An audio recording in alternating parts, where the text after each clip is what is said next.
All right, boys and girls, happy June 10th. It is Wednesday, June 10th. That was a little bit of the Pixies, and picked that because it was their bassist Kim Deal and their guitarist Joey Santiago's both had birthdays today.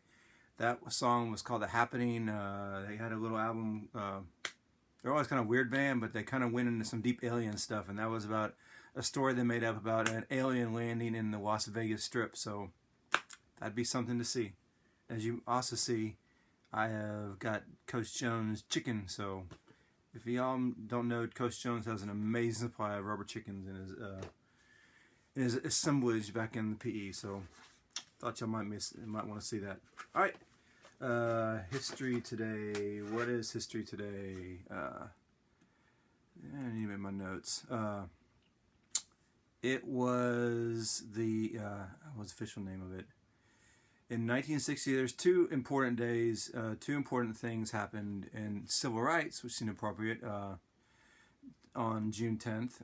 In 1963, the Equal Pay Act was passed, which was an attempt to level the pay disparity between females and males.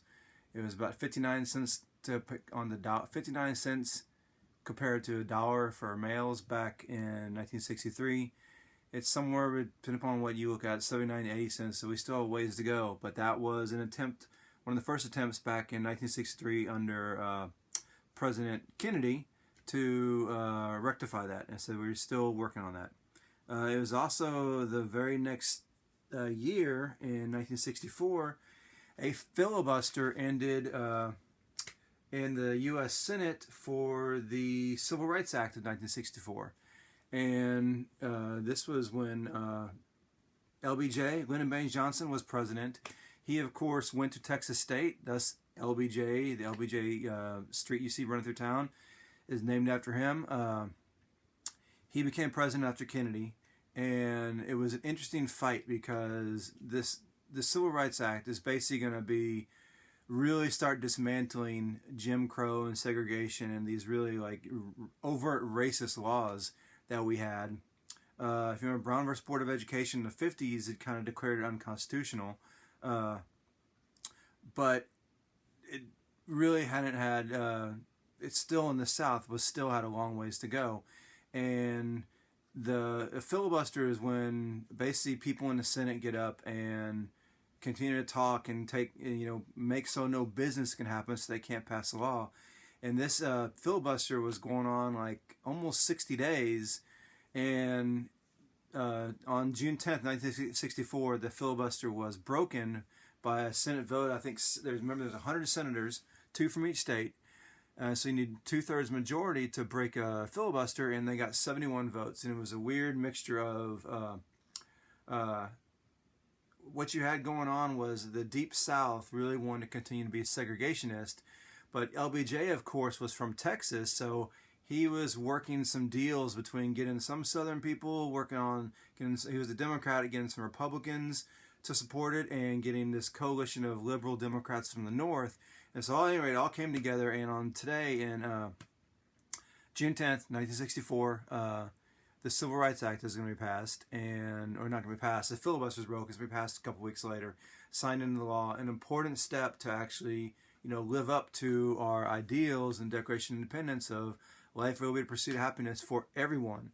Of course, Voting Rights Act is going to come next year, and clearly there's still issues that are impacting us today.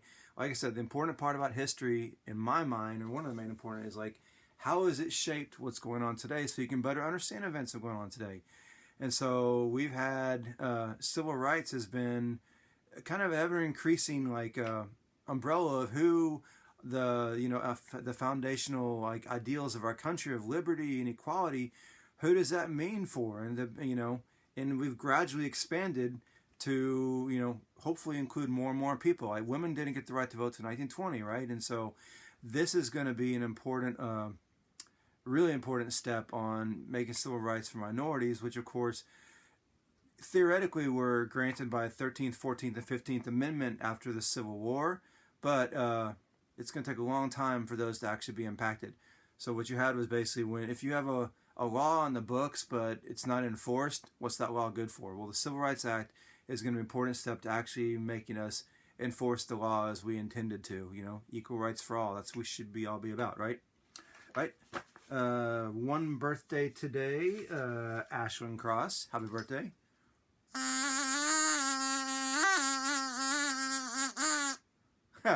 Didn't know I could do that. Okay.